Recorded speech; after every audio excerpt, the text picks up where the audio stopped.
Mark കുറയുന്നതിൽ കുട്ടികളെ മാത്രം കുറ്റപ്പെടുത്തരുത്.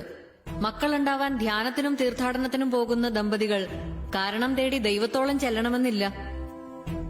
പൊള്ളാച്ചിയിലെ മൈസൂരിലെയും കൃഷിസ്ഥലങ്ങളിൽ അതിനുള്ള ഉത്തരം കിടപ്പുണ്ട്.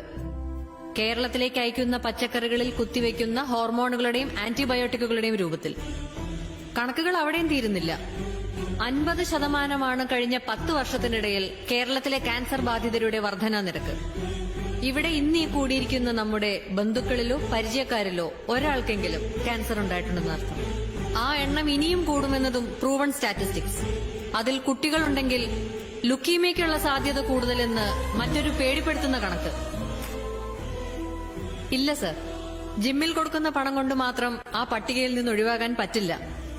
അതിന് ആഹാരം നന്നാവണം. ആഹാരം നന്നാവണമെങ്കിൽ വേറെ ഒരു കുറുക്കുവഴിയുമില്ല. വീണ്ടും മണ്ണിലേക്ക് ഇറങ്ങണം. ഒരൊറ്റ ബാൽക്കണി, ഒരൊറ്റ ടെറസ്, അല്ലെങ്കിൽ 1/2 സെന്റ് ഭൂമി. ഒരു വീട്ടിലേക്കുള്ള പച്ചക്കറികൾക്ക് അത് ധാരാളം. ആർക്കും സാധിക്കും.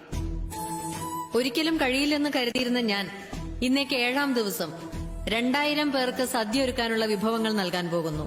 വെറും 10 ടെറസിൽ നിന്ന്. ഈ വേദിയിൽ എനിക്ക് പറയാനുള്ളത്, ഒരു വീടോ ഒരു ഫ്ളാറ്റോ ഒരു സ്ഥാപനമോ എന്ത് നിങ്ങൾ പണിയുമ്പോഴും കൃഷിക്കുള്ള സ്ഥലവും അതിലുണ്ടാവട്ടെ. നോക്കാൻ സമയമില്ല എന്ന് ഉടമസ്ഥർ പറഞ്ഞാൽ ആശുപത്രിയിൽ കിടക്കേണ്ടി വരുന്നതിന്റെ 100-1 സമയം വേണ്ടിവരില്ല എന്നവരെ ബോധ്യപ്പെടുത്തുക. ചെലവിനെ പറ്റി പറഞ്ഞാൽ മെഡിക്കൽ ബില്ലിനേക്കാൾ ഒരുപാട് താഴെയാണിതെന്ന് മനസ്സിലാക്കി കൊടുക്കുക. നമ്മുടെ തന്നെ വീടുകളിൽ, നമ്മുടെ തന്നെ ചുറ്റുവട്ടത്ത് നമ്മുടെ കുട്ടികൾക്കുള്ള ആഹാരം. ശിശുരോഗ വിദഗ്ധൻ അല്പം വിശ്രമിക്കട്ടെ. 10,000 സ്ക്വയർ ഫീറ്റിന്റെ സൗധം പണിതു എന്നതിനപ്പുറം ഒരു ചെടി നടാനിടമുള്ള വീടുണ്ടാക്കി എന്നതിനാവട്ടെ ലോകം നാളെ നിങ്ങളെ ഓർക്കുന്നത്, നിങ്ങളോട് നന്ദി പറയുന്നത്.